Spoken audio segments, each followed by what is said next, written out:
Halo Sobat Bola, apa kabar? Semoga semua dalam kondisi sehat dan bahagia selalu. Amin. Ya, Amin. Indonesia akan menjalankan laga keduanya di AFF 2022 melawan Brunei Darussalam, tapi di Betul. Malaysia. Ya. Iya, Bro iya, Bung, iya. gimana nih Ya, kira-kira prediksinya Indonesia melawan Brunei? ya. Memang pertandingan terpaksa dijalankan di Malaysia ya, karena standar sepak bola di Brunei, standar stadion di Brunei ternyata tidak mencukupi, tidak masuk standar lah, Hmm. standar yang ditentukan oleh AFF gitu loh. Nah, kebetulan Indonesia kan bertandang ke sana ke Malaysia. Dan baru kali ini ternyata tim sepak bola Indonesia bisa moving ke Malaysia pakai pesawat charter nih bro. Jadi ini Keren. juga patut patut diapresiasi ya, bahwa pengurus sepak bola saat ini juga sudah bisa eh, berkontribusi untuk memberikan kenyamanan terhadap pemain-pemain. Bagaimana mereka juga berusaha menciptakan ya suasana yang rileks, yang nyaman sebelum para pemain ini bertanding gitu loh bro. Ya. Nah, kalau kita bicara mengenai prediksi, mungkin kalau kita melihat pertandingan pertama dia melawan Kamboja, tentu ini pertandingan yang belum bisa menjadi gambaran yang objektif mengenai kekuatan Indonesia. Ya, alasannya mungkin salah satu alasan yang bisa saya ungkap adalah bahwa pertandingan melawan Kamboja adalah pertandingan pertama Indonesia. Biasanya di pertandingan pertama selalu ada ini ya agak-agak gagap, agak-agak menyulitkan buat buat tim manapun untuk memulai pertandingan dalam sebuah kompetisi. Hmm. Apalagi kita juga melihat bahwa kesiapan pemain Indonesia pun juga sebetulnya tidak optimal, terlebih dengan banyaknya pemain-pemain yang dalam tanda kutip nganggur gitu loh, karena Hmm. tidak ada kompetisi yang berjalan, Hmm. sehingga kemarin saya juga melakukan banyak pembenahan di segi fisik.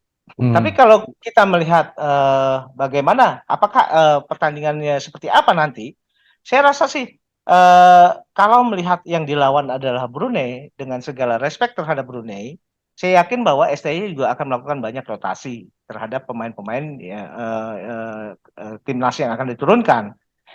Karena ini juga bagian dari bagaimana STY untuk mencari settingan yang paling tepat. Hmm. Dan bagaimana juga STY memberikan atmosfer pertandingan ke semua pemain. Katakanlah seperti itu. Mumpung yang dilawan adalah Brunei Darussalam. Begitu bro. Jadi ini laga uji coba ya, Bro? Seperti laga uji coba dalam tanda kutip ya. Tapi ini bukan laga uji coba beneran sebetulnya. Itu. Iya, karena pertama yaitu tadi Hmm. memainkan rotasi ya, menurunkan pemain hasil rotasi. Jadi yang Ya, kemarin di bangku cadangan sekarang mungkin akan bermain gitu ya. betul. Kita harapkan juga seperti itu.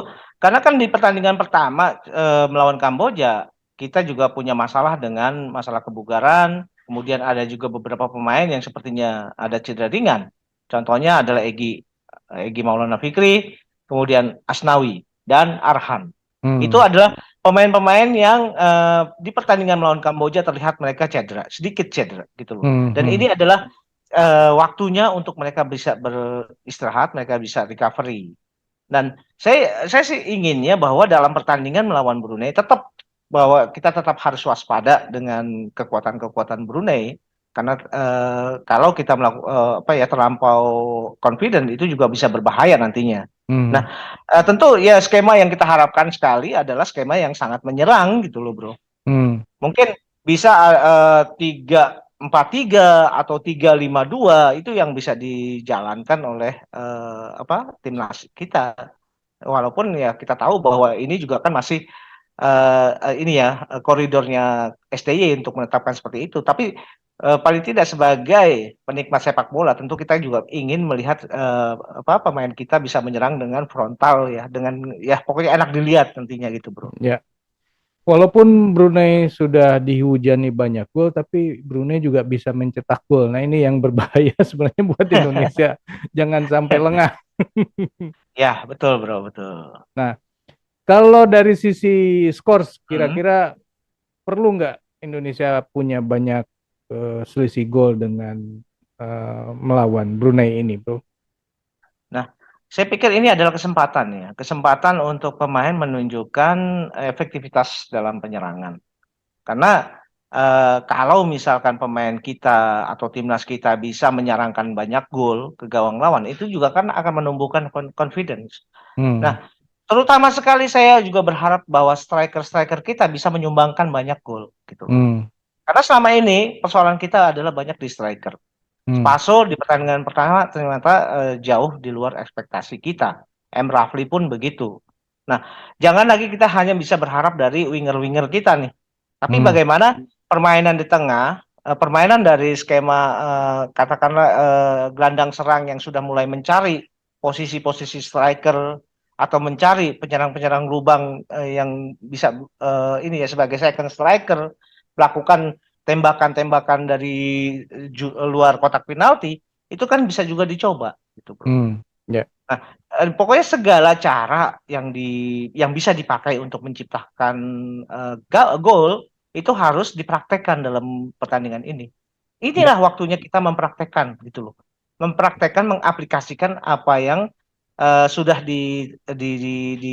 dirancang oleh STY. ya, Dan kalau misalkan pemain kita bisa menciptakan banyak gol, itu tentu akan membawa euforia tersendiri, membawa confidence lagi gitu loh.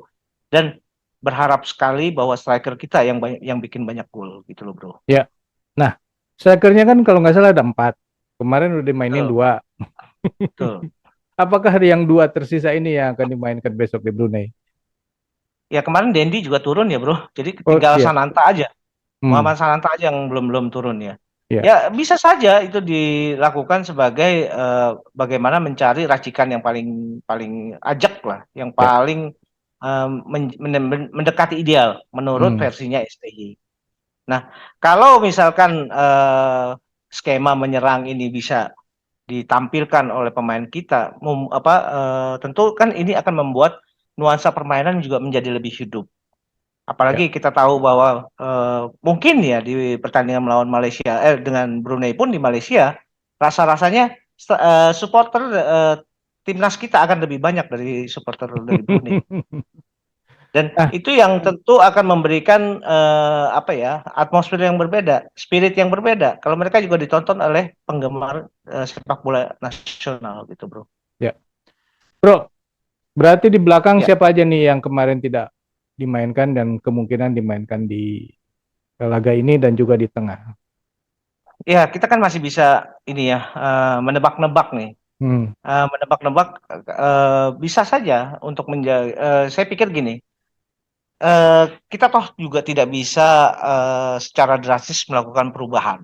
hmm, Pasti harus ada skema yang ajak dulu nih, skema hmm, yang menjamin dulu bahwa kita bisa di menit-menit awal sampai dengan babak pertama itu bisa unggul lebih dulu.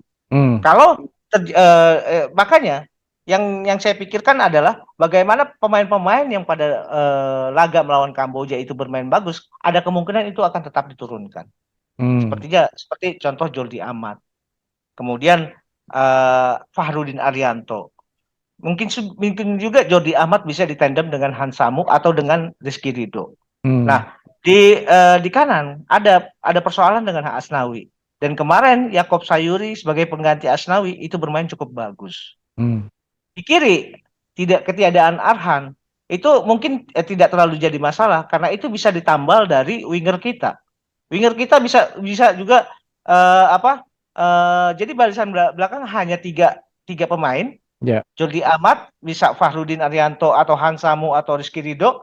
hmm, Kemudian di kanan itu bisa Yakob Sayuri, di tengah itu bisa ada di situ ada Sadil, ada Mark ada Rahmat Irianto yang mungkin juga diturunkan, Ferdinand turun, ada Witan gitu loh. hmm. Itu juga kan bisa. Nah, di depan itu bisa Spaso, bisa Ramadan Sananta. Itu apa? Komposisi yang mungkin bisa dicoba gitu, Bro. Kalau begitu bisa jadi pernyataan STY yang mengatakan bahwa rotasi itu hanya siwor aja ya. Saya pikir rotasi itu bisa dilakukan, banyak bisa dilakukan setelah ada jaminan bahwa Indonesia sudah dalam posisi unggul. gitu Hmm. loh bro. Hmm. Oke, oke. Eh, eh, eh. Selisih gol berapa, bro? Kita harus dapat berapa untuk bisa masuk merangsek ke atas? Ya, saya sih berharap golnya banyak, paling tidak 5 gol ya. Karena kalau kalau saya melihat ya, ini ya, postur-postur pemain Brunei itu pemainnya kecil-kecil satu ya. Hmm. Pemainnya kecil-kecil dan stamina juga tidak kuat untuk bermain 2 kali 45. Hmm. Dan ada juga sebetulnya pemain-pemain yang dalam tanda kutip tubuhnya bukan tubuh pemain bola profesional, Hmm. tidak proporsional untuk sebagai pemain pemain bola gitu loh. Karena seperti kelebihan berat badan gitu loh, bro. Itu ada di beberapa pemain Brunei. Itu kan menandakan bahwa persiapan Brunei ataupun squad yang dibawa Brunei ya squad yang dalam tanda kutip apa adanya gitu loh, bro. Ini bukan body shaming ya, bro? Bukan body shaming.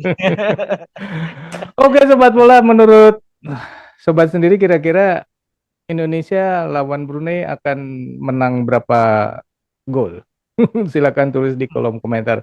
Oke, sekian dulu obrolan kita kali ini. Kita lanjut di video yang akan datang. Sampai jumpa. Bye. Oke, thank you, bro.